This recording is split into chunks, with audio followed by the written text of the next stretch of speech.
I want to tell you something that no one ever told me when I started chasing greatness.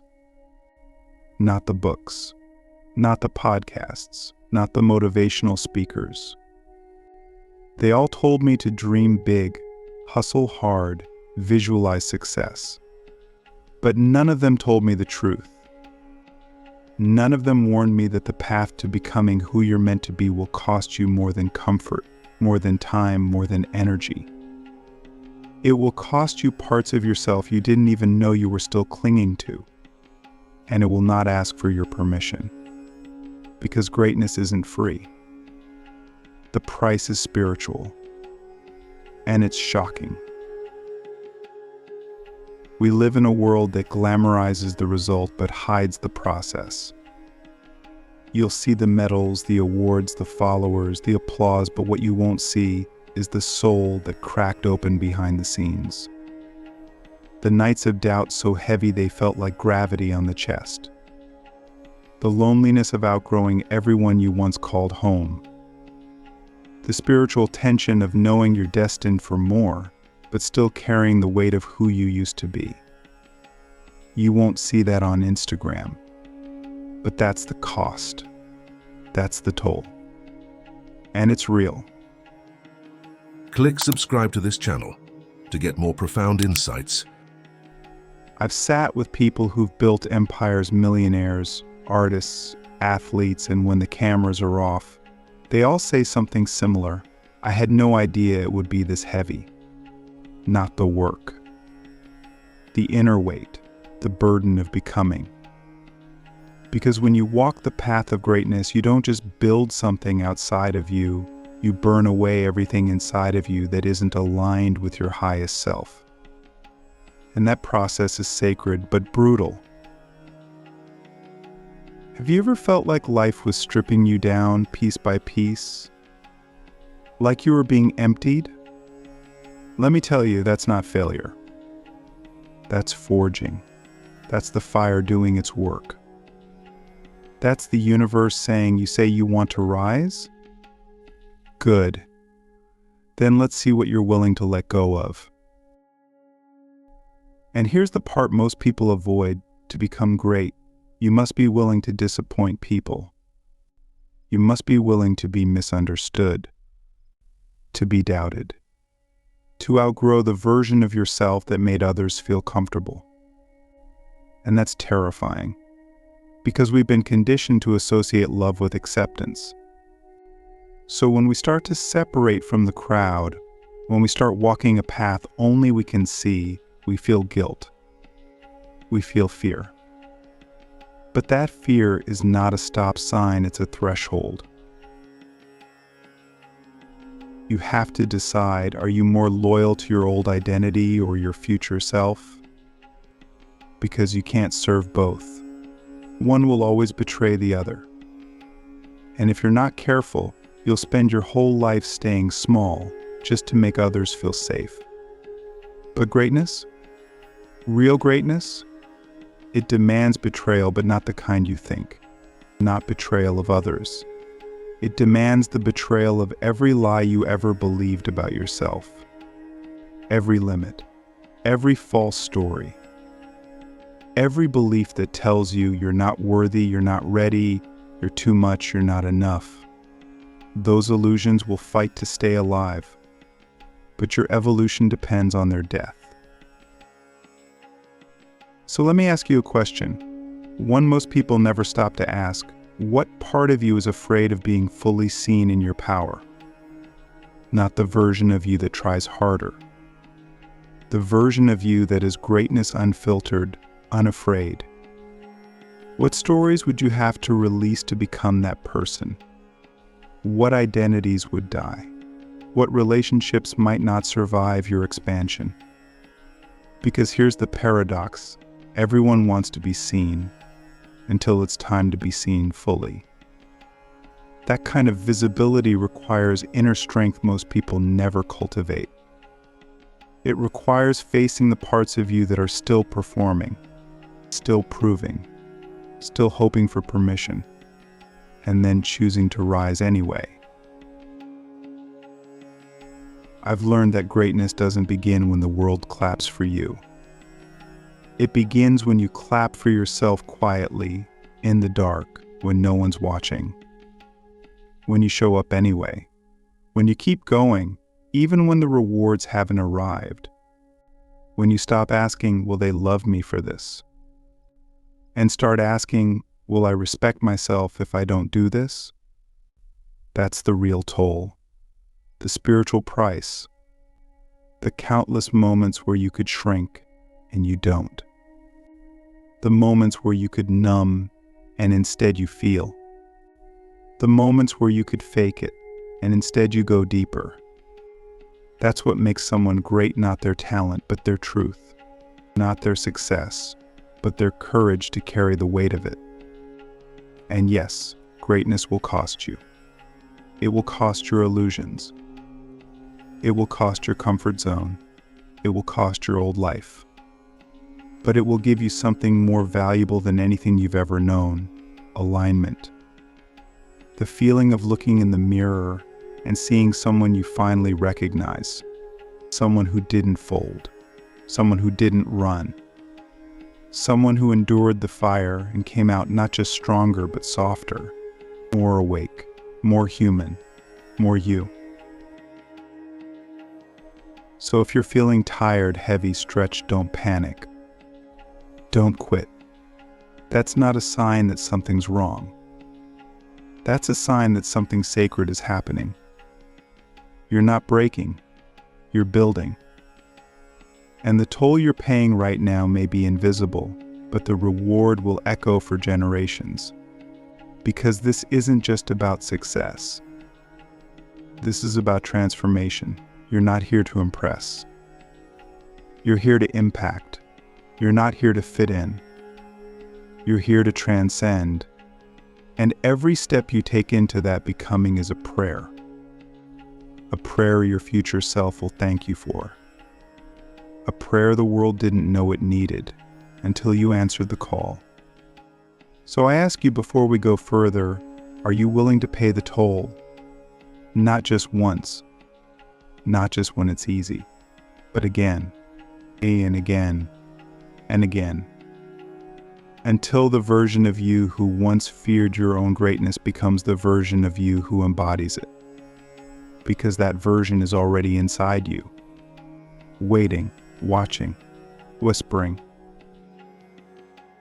Greatness isn't free, but it's worth everything. The spiritual burn zone, why true greatness demands isolation, death, and rebirth. There comes a point on the path to greatness where everything you thought you knew about yourself begins to dissolve. It's not glamorous. It's not cinematic. It's not the stuff of highlight reels. It's quiet. It's brutal. It's disorienting. And it feels like death because in a very real way, it is. A death of ego. A death of identity. A death of everything that used to make you feel safe. This is the part nobody talks about. The burn zone. The sacred space between who you were and who you're becoming. And in this space, you will feel alone. Not because you have no one around you, but because no one can walk this part for you. It's the spiritual desert, the inner wilderness, the place where all your distractions fall away and you're left face to face with your naked self. No mask, no applause, just you and the truth. And in that space, the question is no longer, how do I succeed? The question becomes far more raw. Can I stay true when everything I thought I was is being burned away? I remember the first time I entered that space. I thought I was losing everything: friends, peace, motivation. But what I didn't realize was that I wasn't losing anything essential.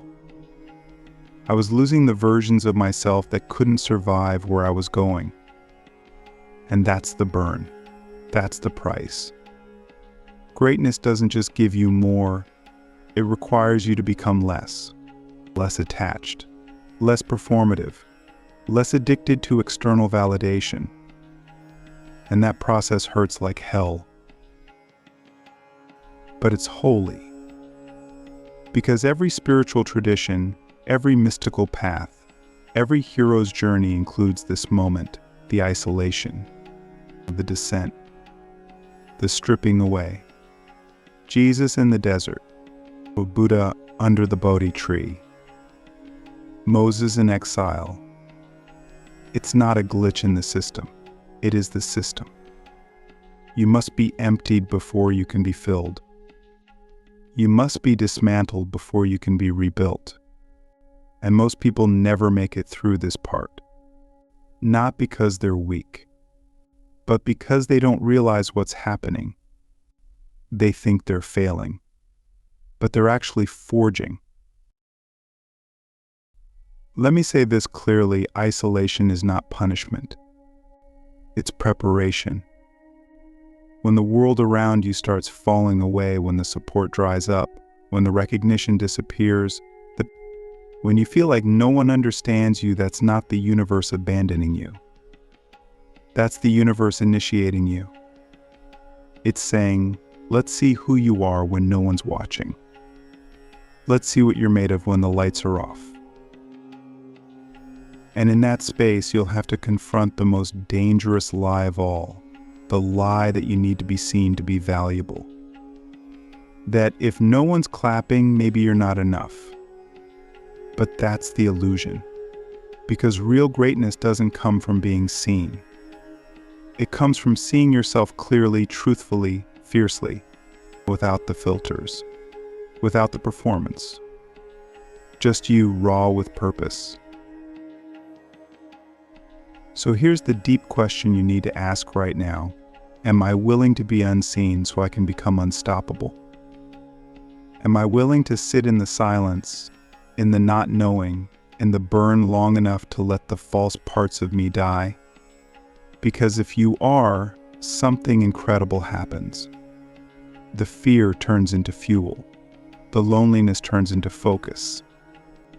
The emptiness becomes space for something real to be born. And that's the rebirth. That's the moment when the ashes start to shift and something ancient begins to rise. Not a better version of your ego. A clearer version of your soul. A version that doesn't chase greatness to feel worthy, but embodies greatness because it's aligned. That kind of power can't be faked. It can't be taught.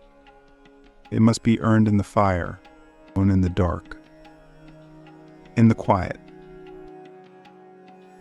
You begin to realize that the burn wasn't destroying you. It was revealing you. It was melting away everything that was blocking your brilliance. And yes, it's painful. Yes, it's lonely. But it's also sacred beyond words. Because what's waiting on the other side of this isn't just success, it's sovereignty. A state where your inner world is no longer at the mercy of outer approval. But here's the twist. Even when you rise, even when you've been reborn, the toll doesn't end. Because now you carry the truth. And the truth is heavy. The truth will separate you. The truth will make you question everything you once celebrated. The truth will demand that you walk differently, speak differently, love differently. And not everyone will understand. Some will say you've changed. Some will fall away. And you'll have to let them go, not with anger, but with grace. Because you now understand, not everyone is meant to walk with you after the fire. Some people were only assigned to the version of you that you had to bury. And that's okay. That's part of the price, part of the shedding. You bless them, you release them, and you keep walking. And as you walk, the air feels different, lighter, sharper, realer. You no longer need to prove. You no longer need to perform. You've earned your own respect. And that respect becomes your compass, your foundation, your source of quiet, unstoppable fire. So if you're in the burn zone right now, don't run. Don't numb. Don't doubt your path. You're not broken. You're not behind. You're becoming. And what you're becoming is rare, precious, unshakable. You are shedding the skin of who you were told to be and stepping into the truth of who you really are. And that truth is power. Not loud, not arrogant, but clear. And that clarity will change everything. So I leave you with this: what if the breakdown you're in right now is the exact initiation your greatness requires? What if the pain isn't the end, but the beginning of the real you? Because it is. And once you rise from this, you'll never bow to anything false again. The final toll: why your greatness will cost you everything that isn't divine. Now we arrive at the most sacred truth of all. The one that's hardest to accept, but once embraced, becomes your liberation. Your greatness will cost you everything that isn't divine. That's the final toll. Not just time, not just energy, not just the comfort of your past, but every attachment, every illusion, every version of you that was never built on truth. Because the real you, the divine you, is not found in what you build, but in what you burn away. And what's left after the burning is gold. Not the kind you wear, but the kind you are. The kind forged in silence, in darkness, in surrender. Let me ask you something that goes deeper than ambition. How much of your life has been shaped by fear disguised as strategy?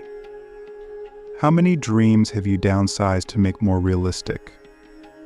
How many times have you dimmed your light for the sake of keeping the peace? We don't always realize it, but most of us build our lives trying to avoid rejection, not trying to embody truth.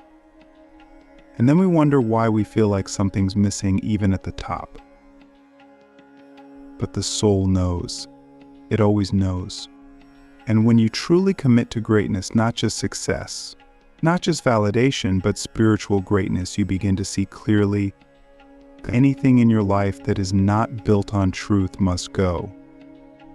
Anything in your relationships, your career, your self-concept, even your daily choices, if it isn't aligned with your highest frequency, it will begin to feel heavy.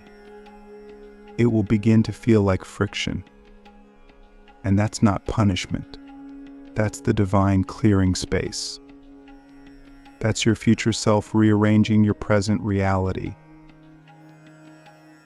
But this is where many fall off the path, because the final toll is not external. It's internal, it's subtle, it's sacred, and it requires a level of honesty that most people spend their lives avoiding. It's not about doing more, it's about undoing. It's about asking, what am I still clinging to that's keeping me small? What identity, what story, what role have I over-identified with that no longer serves the truth of who I am? These are not easy questions, but they are essential, because when you ask them, something shifts. You stop chasing and start choosing. You stop proving and start embodying. And then one day you look around and realize the life you're living is no longer built on fear. It's built on resonance. It's built on soul. It's built on something that cannot be taken from you because it is you. But getting there means letting go of everything that isn't. And that's the paradox. The closer you get to your highest self, the more you must be willing to lose. Not as punishment, but as purification. You'll lose your need to be liked. You'll lose your desire to fit in. You'll lose the comfort of certainty. And slowly, one layer at a time, you'll lose the masks you didn't even know you were wearing. And beneath all of that, clarity, power, not the kind of power that shouts, but the kind that radiates. The kind that walks into a room and shifts the energy without needing to say a word. That's divine power. That's spiritual gravity. And it's not earned by effort. It's revealed through surrender. So let me ask you a question that most never ask out loud. What if the version of you you've worked so hard to maintain isn't meant to survive your awakening? What if you don't need to become more, you just need to become realer? What if the final toll isn't about sacrifice, but about selection, choosing only what aligns with your divine essence and releasing the rest? Because that's where true greatness lives, not in the spotlight, in the soul light. In the quiet integrity of a life lived in full alignment with your deepest truth. And that truth will demand everything from you. It will demand that you speak when it would be easier to stay silent, that you walk away when it would be easier to stay comfortable, that you trust the unknown when everything in you wants to control the outcome, that you let go of timelines, expectations, and even people who can't meet you where you're going. But in return, it gives you everything that can't be bought, peace that stays, clarity that cuts through noise, love that's unconditional, and a sense of purpose so deep it becomes your breath. And once you taste that, there's no going back. You no longer crave the applause because you've become the echo. You no longer chase validation because you've embodied truth. You no longer need to ask, am I enough? Because your very being becomes the answer.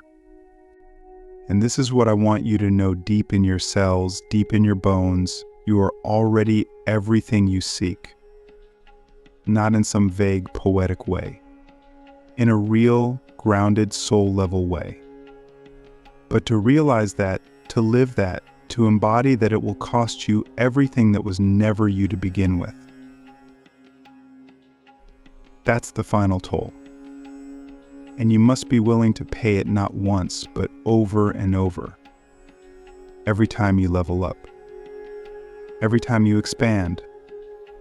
Every time the universe whispers, it's time to rise again. You answer that call, even when it's scary, even when it hurts, even when it means walking away from everything that once felt like home. Because that's what greatness requires. Not perfection, not performance, but purity, alignment, courage. So I'll leave you with this final question, the question that will echo every time you stand at the edge of your next becoming. Are you willing to let everything false inside you die, so that everything divine can finally live? If the answer is yes, then welcome. You're not just chasing greatness. You are greatness unfolding, unbecoming, and eternally becoming again.